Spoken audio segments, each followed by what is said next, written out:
નમસ્કાર મિત્રો, ગુજરાતી વાર્તા સાંભળવા માટે આવ્યા છો. ચાલો અવનવી વાર્તાની શરૂઆત કરી. હું અને નયન એકવાર ઓચિંતા જ બસમાં મળી ગયેલા. બસમાં ભીડ હતી અને હું નયન કરતા એકાદ બે સ્ટેશન મોડી બેઠી હોઈશ એટલે એને જગ્યા મળી ગયેલી, પરંતુ ભર તાપ અને પગ મૂકવાની જગ્યા ન હોય એવી ભીડમાં મને જગ્યા નહોતી મળી. આપણે ત્યાં તો આમે એવો ધારો કે બસ કે ટ્રેનમાં કોઈ યુવતી ઊભી હોય કે બેઠી હોય તો ભીડનો લાભ લઈને એને અડકીને કે અન્ય કઈ રીતે એની છેડતી કરી લેવાની. હું પણ ઊભી હતી એટલે મારી આસપાસના કેટલાક કિસકી તત્વો મને સ્પર્શવાનો અને પરેશાન કરવાનો પ્રયત્ન કરી રહ્યા હતા. એ દિવસે એક તો ભયંકર તાપ, એમાં વળીને ભીડને કારણે વધારે ત્રાસ થતો હતો. એવામાં એ તત્વો માનસિક ત્રાસ આપી રહ્યા હતા. આવા કિસ્સામાં તો વિરોધ પણ શું કરીએ અને એવા હિસકીઓને પાઠ પણ શું ભણાવીએ, કારણ કે આપણી સમાજમાં વ્યવસ્થા જ એવી છે કે આપણે ત્યાં હંમેશા સ્ત્રીઓને જ પ્રશ્નનો કુંડાળામાં ઊભી કરવામાં આવે છે. એટલે વખાના માર્યા હું એ ત્રાસ સહન કરી રહી હતી અને મારું સ્ટેશન ક્યારે આવે એની રાહ જોઈ રહી હતી. એવા મારી પાછળથી એક હાથે મારા હાથનો સ્પર્શ કર્યો. મને થયું આ કોઈ નવી આફત આવી છે. પાછળથી ફરીને જોયું તો એક યુવાન મને એની જગ્યાએ બેસવાનો ઈશારો કરી રહ્યો છે.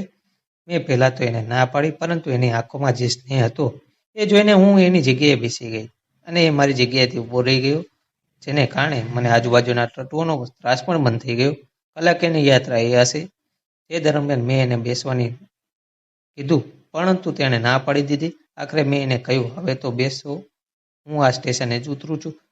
તો એ કહ્યું, હું પણ આ સ્ટેશને ઉતરું છું. પછી અમે બંને હસી પડ્યા.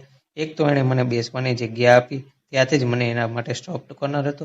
એવામાં એના સ્મિત પર હું એવી મોહિત થઈ ગઈ કે મને થયું ક્યાંક હું આ છોકરાના પ્રેમમાં નહીં પડી જાઉં. સ્ટેશન પર ઉતર્યા પછી મારે છોકરાનો આભાર માનવો હતો, એટલે મેં એને ચા અને નાસ્તો કરવાની ઓફર કરી. આમાં 1.5 કલાકની અમારી યાત્રા હતી અને એ તોય મારા કરતાં ક્યારથી આગળથી બેઠો હતો, એટલે સ્વાભાવિક છે કે એને ભૂખ તો લાગી જશે. આ કારણે એણે મારા પ્રસ્તાવનો સ્વીકાર કર્યો અને અમે બસ સ્ટેન્ડની નજીક એક રેસ્ટોરન્ટમાં નાસ્તો કરવા ગયા. એ નાસ્તો જ અમારા જીવનનો ટર્નિંગ પોઈન્ટ બની ગયો હતો.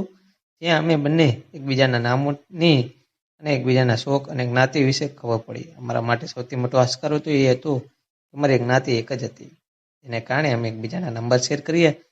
ત્યારે જ તો આજના જેવો વોટ્સઅપ એપનો જમાનો હતો, પરંતુ ત્યારે ફ્રી મેસેજ સર્વિસનો જમાનો હતો.